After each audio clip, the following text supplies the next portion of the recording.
Good morning everyone. Basa tayo Bible guys. Leviticus.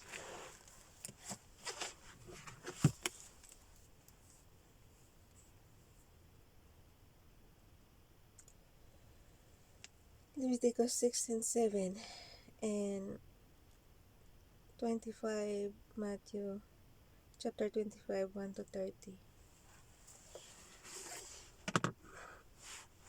Lapag na kita ha.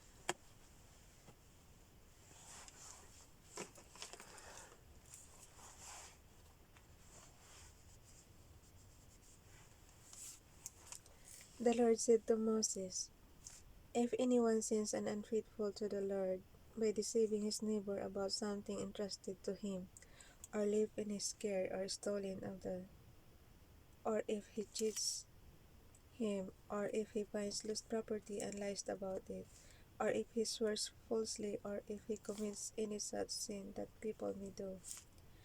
When he does sins and becomes guilty, he must return what he has stolen or taken by extortion, or what was entrusted to him, or the lost property he found, or whatever it was swore falsely about. He must make restitution in full, add a fifth of the value." So kahit sa Bible guys, meron siyang interest na fifth of the value.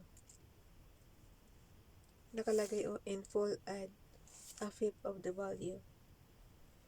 So yun. To it and give it all to the owner on the day he presents his guilt offering, and as penalty he must bring to the priest, that is to the Lord, his guilt offering, a ram from the flock. So ram ang kanyang offering pag guilt. One without defect and of the proper value. In this way the priest will make atonement for him before the Lord, and he will be forgiven for any of these things he did that made him guilty. The burnt offering. The Lord said to Moses, "Give Aaron and his sons this command. These are the regulations for the burnt offering. The burnt offering is to remain on the altar hearth throughout the night till morning, and the fire must be kept burning on the altar. The priest shall then put on his linen clothes, with linen undergarments next to his body, and shall remove the ashes for the burnt offering that the fire has consumed on the altar, and place them beside the altar. Then he is to take off these clothes and put on others, and carry the ashes outside." So papalit-palit ng damit.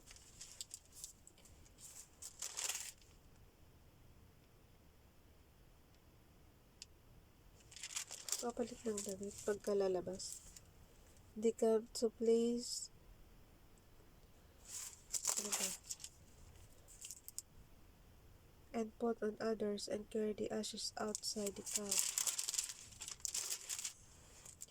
to a place that is ceremonially clean. The fire on the altar must be kept burning; it must not go out. Every morning the priest is to add firewood, panggatong guys, and arrange the burnt offering on the fire, and burn the fat of the fellowship offerings on it. The fire must be kept burning on the altar continuously; it must not go out. Excuse me. Sandali lang.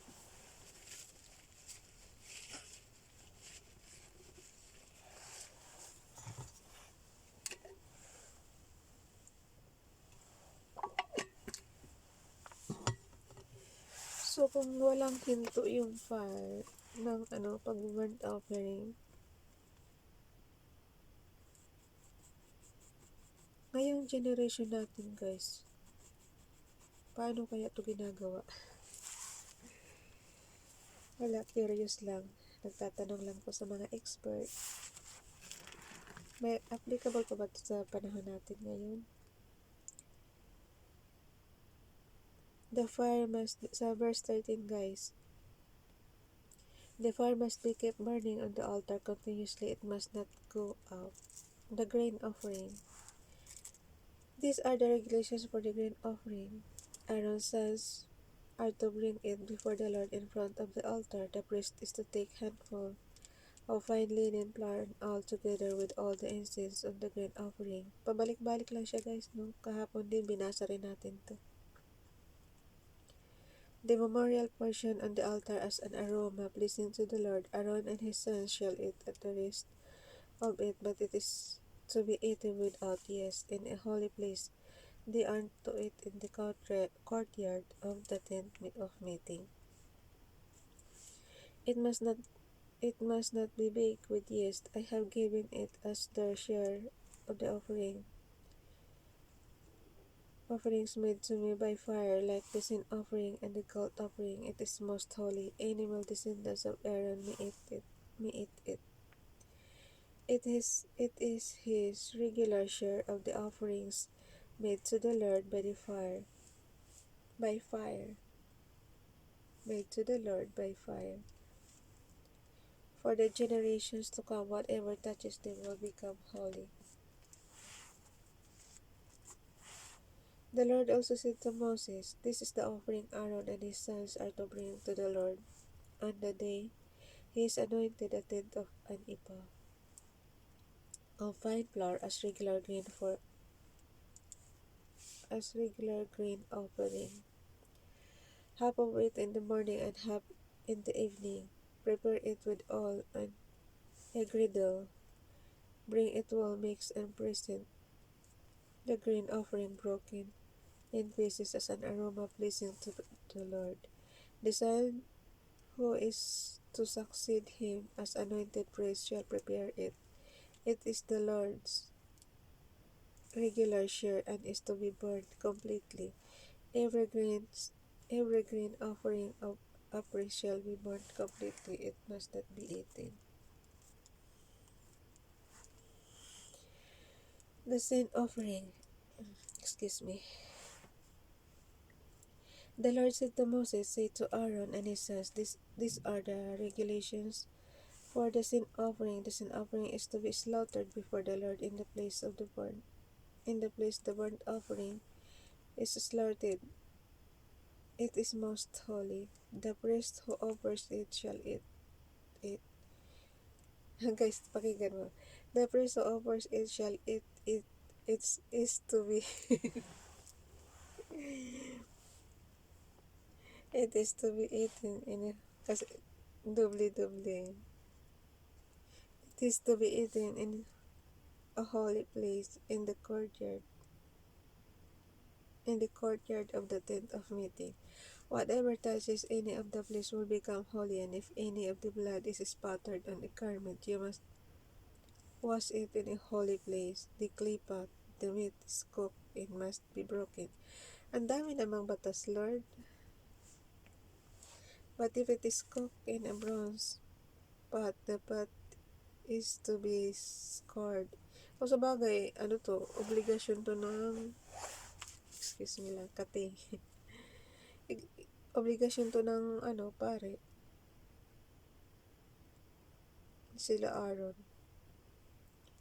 But if it is cooked in a bronze pot, the pot is to be scoured and rinsed with water. Any mid-impressed family may eat it. It is most holy, but any sin offering whose blood is brought into the tent of meeting to make atonement in the holy place must not be eaten, it must be burned. Yun. The guilt offering. These are the regulations for the guilt offering, which is the most...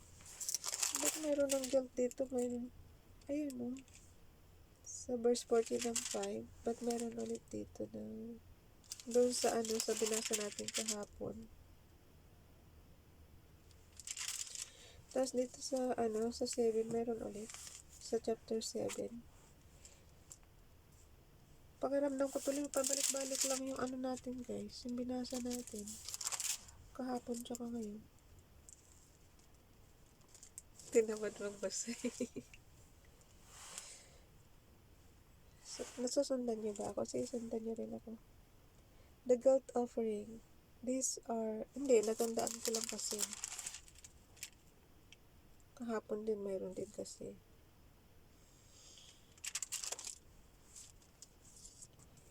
The guilt offering. These are the regulations for the guilt offering, which is most holy. The guilt offering is to be slaughtered in the place where the burnt offering is slaughtered, and its blood is to be sprinkled against the altar on all sides. All its fat shall be offered, the fat tail and the fat that covers the inner parts, both kidneys with the fat on them, near the loins, and the covering of the liver, which is to be removed with the kidneys. The priest shall burn them on the altar as an offering made to the Lord by fire. It is a guilt offering. Any male in a priest family may eat it, but it must be eaten in a holy place. It is most holy. The same law applies to both. Teka muna, sandali.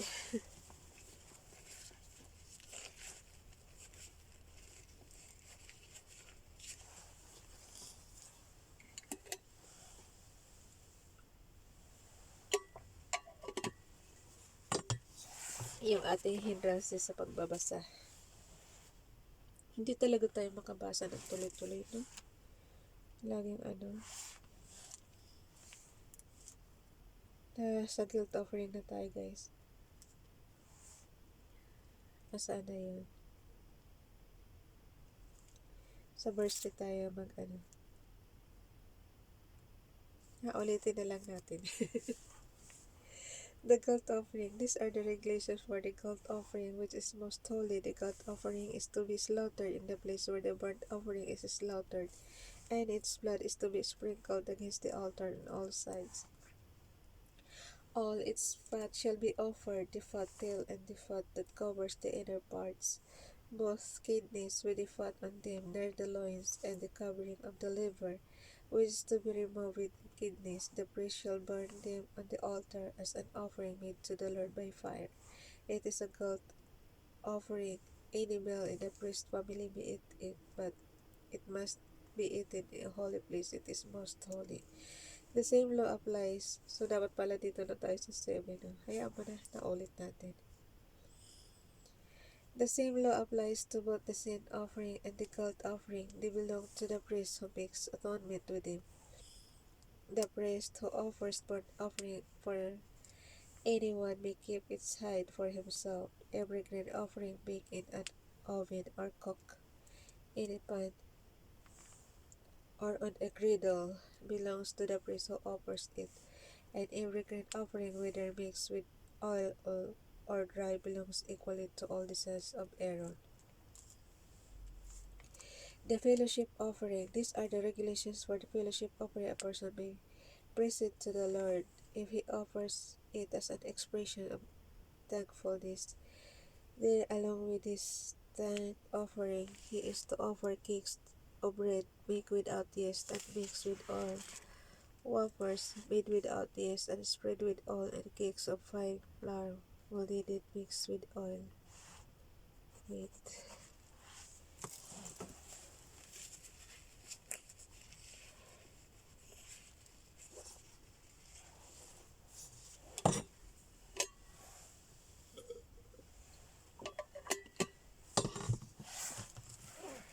Laging barado eh.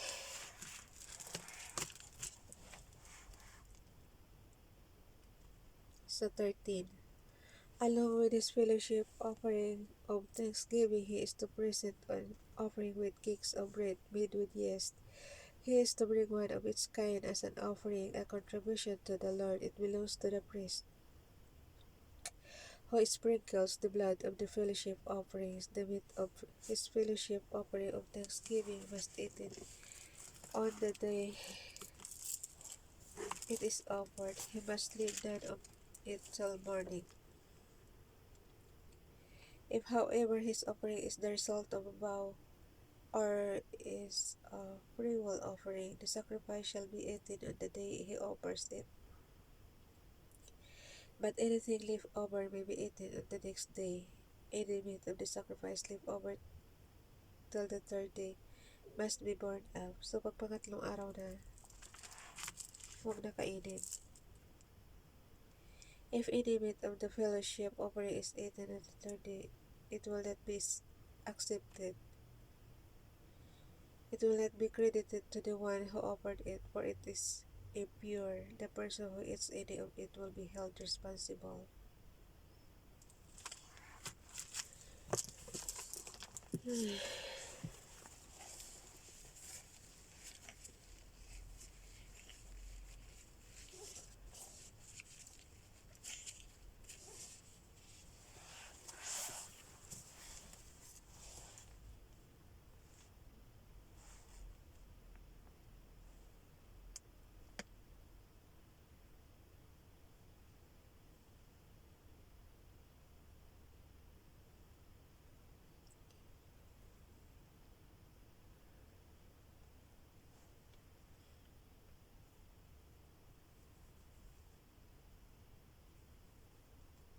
Sa verse 19 na tayo, guys.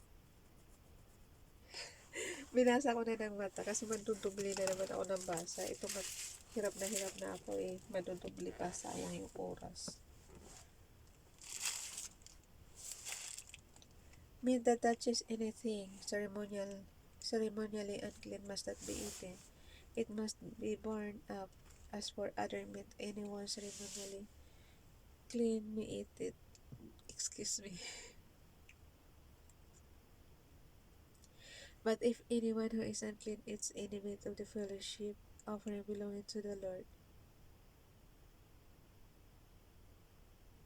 but if anyone who is unclean eats any meat of the fellowship offering belonging to the Lord, that person must be cut off from his people. If anyone touches something unclean, whether human uncleanness or an unclean animal or any unclean detestable thing, and then eats any of the meat of the fellowship offering belonging to the Lord, that person must be cut off from his people. Eating fat and blood forbidden. So, huwag kumain ng fat. Nabasa na natin to kahapon, guys. Anong chapter na to? Bakit pabalik-balik? Diba sinabi na huwag kumain ng fat saka blood?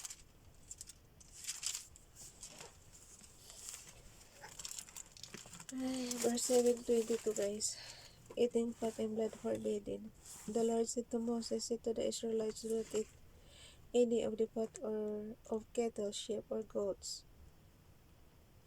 The fat of an animal found dead or torn by wild animals may be used for any other purpose, but you must not eat it. Anyone who eats the fat of an animal from which an offering by fire may be made to the Lord must be cut off from his people.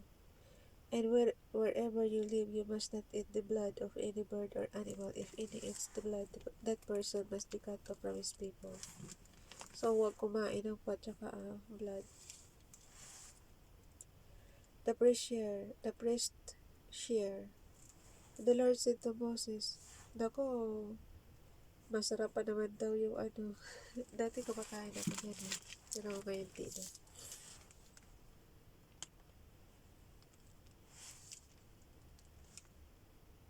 Hindi tinuloy ko ano yung masarap. Alam na nila yun. The priest here. The Lord said to Moses, "Say to the Israelites, anyone who brings a fellowship offering to the Lord is to bring part of it as a sacrifice to the Lord. With his own hands, he is to bring the offering made to the Lord by fire. He is to bring the fat together with the breast and wave the breast before the Lord as a wave offering. The priest shall burn the fat on the altar, but the breast belongs to Aaron and his sons. You are to give the right tithe of your fellowship offerings to priest as a contribution. The son of Aaron who offers the fellowship offerings of the Israelites, I have taken the breast that is waved and the tithe that is presented, and have given them to Aaron the priest and his sons, as this regular share from the Israelites. This is the portion of the offerings made to the Lord by fire that were allotted to Aaron and his sons on the day they were presented to serve the Lord as priests." So, yung talaga, guys, yung priest talaga may natatanggap na allotment yan. Kahit doon sa binasa natin kay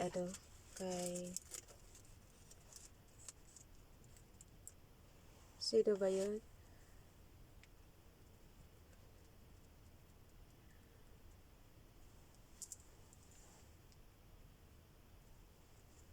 Basta, nakalimutan ko na.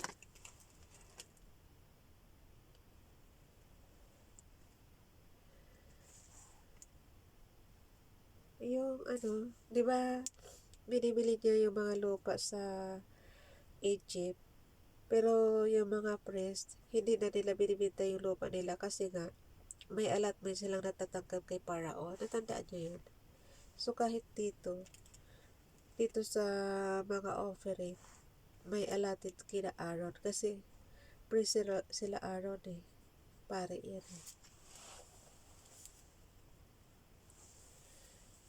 Ilog ko please. After natin magbasa nito, tanggal na to.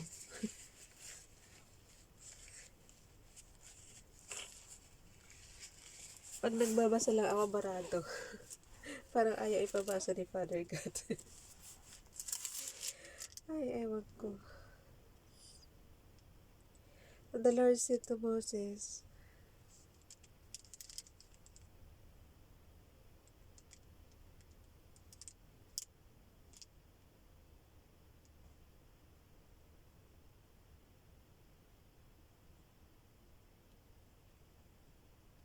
sa 35 guys, diba? This is the portion of the offerings made to the Lord by fire that were allotted to Aaron and his sons on the day they were presented to serve the Lord as priests. On the day they were anointed, the Lord commanded that the Israelites give this to them as the regular share for the generations to come.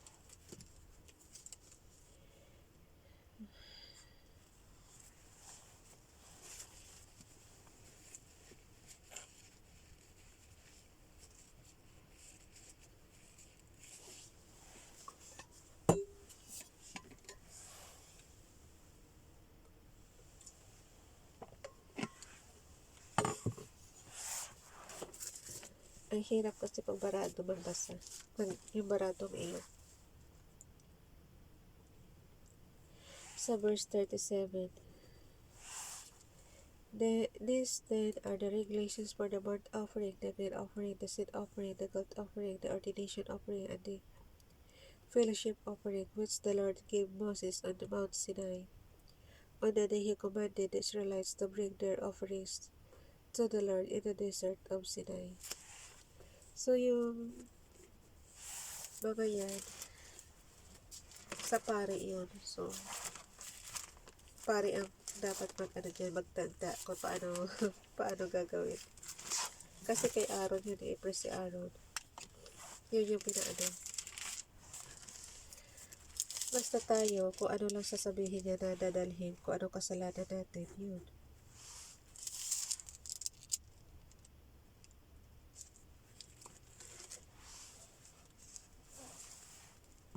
Jesus tells the parable of the 10 bridesmaids.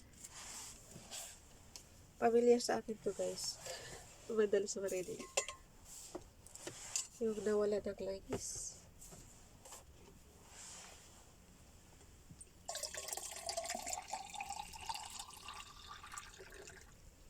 Wala na akong tubig.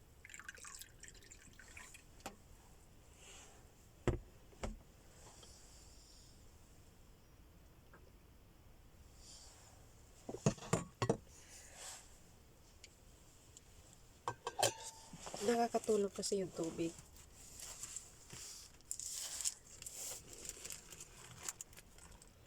Jesus tells the parable of the 10 bridesmaids.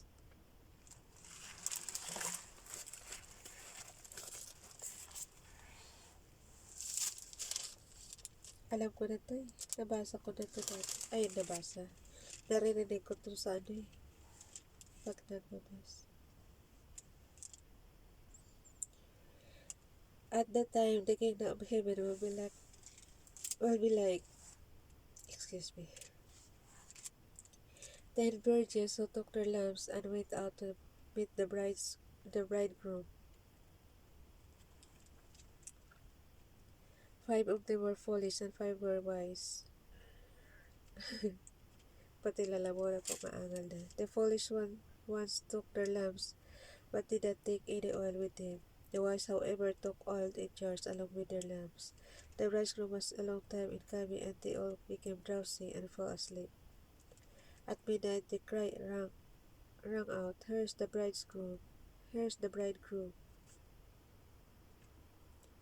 Come out to meet him." Then the virgins woke up and trimmed their lamps. The foolish ones said to the wise, "Give us some of your oil, our lamps are going out." "No," they replied, "they may not be enough for both us and you. Instead, go to those who sell oil and buy some for yourselves."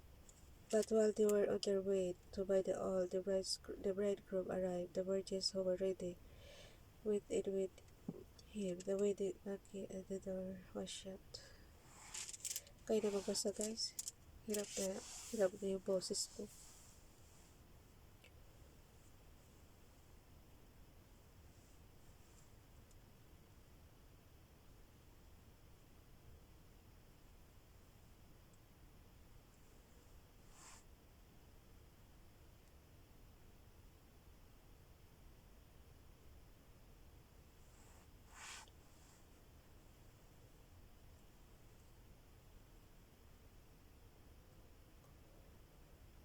Dito tayo sa verse,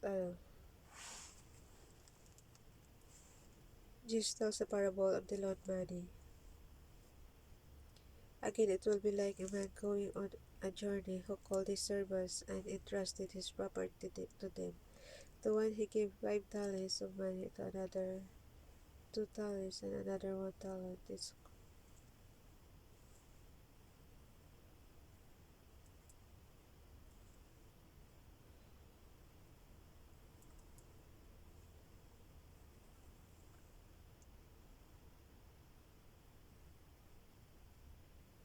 So, yung pinagkakatiwala niya pera to, guys. So, also the one with 2 talents gained 2 more. But, binabasa ko na lang sa mata ko, ha. Wala, hirap ako magsalita, eh. Yan yung sinasabi ko sa inyong hindrances ko. Pagising sa umaga. After a long time, the master of the servants returned and settled accounts with them. The man who had received the 5 talents brought the other 5. "Master," he said, "you entrusted me with 5 talents. See, I have gained 5 more." His master replied, "Well done, good and faithful servant. You have been faithful with a few things. I will put you in charge of many things. Come and share your master's happiness." The man with 2 talents also came. "Master," said, "you entrusted me with 2 talents. See, I have gained 2 more." His master replied, "Well done, good and faithful servant. You have been faithful with a few things. I will put you in charge of many things. Come and share your master's happiness." Then the man who received the 1 talent came. "Master," he said,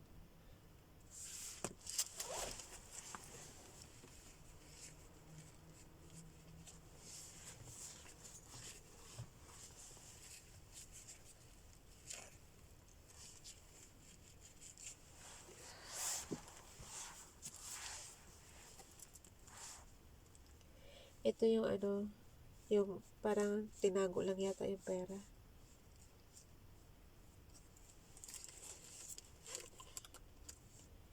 Yung verse 24, guys. Then the man who had received the 1 talent came. "Master," he said, "I knew that you are a hard man, harvesting where you have not sown and gathering where you have not." Nagsalita pa ng masama. Talaga lang. "Harvesting where you have not sown and gathering where you have not scattered seed. So I was afraid and went out and hid your talent in the ground. See, here is what belongs to you." His master replied, "You wicked, lazy servant. So you know that I harvest where I have not sown and gather." Ang ibig, yung master kasi, nagbigay na kasi ng pera, palaguin mo. Tapos nagsalita pa siya, talaga lang. You wicked, lazy servant, so you know that I harvest where I have not sown and gather where... Kapital niya yun eh. Diba? Palalaguin mo. So you know that I harvest where I have not sown and gather where I have not scattered seed. Well then, you should have put my... Wala na yata akong tissue.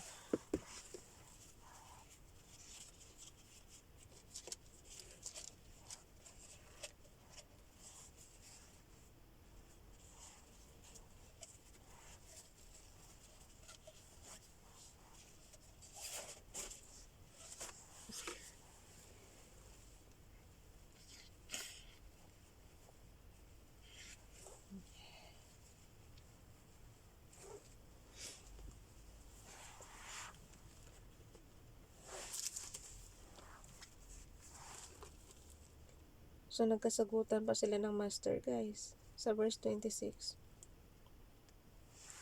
His master replied, "You wicked lazy servant, so you knew, K-N-A-U, K-N-A-W, so you knew that I harvest where I have not sown and gather where I have not scattered seed. Well then, you should have put my money on deposit with the bankers so that when I return, I would have received it back with interest." Kahit naman doon sa offering, guys, di ba? Merong mag-a-add ka ng fifth value doon sa doon sa binigay sa iyo. Take the talent from him and give it to one who has the 10 talents. For everyone who has will be given more, and he will have an abundance. Whoever does not have even what he has,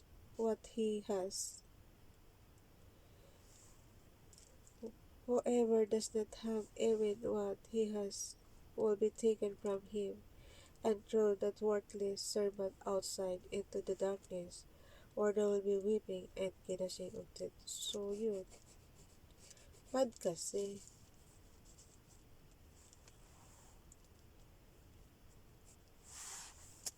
Bye everyone, God bless.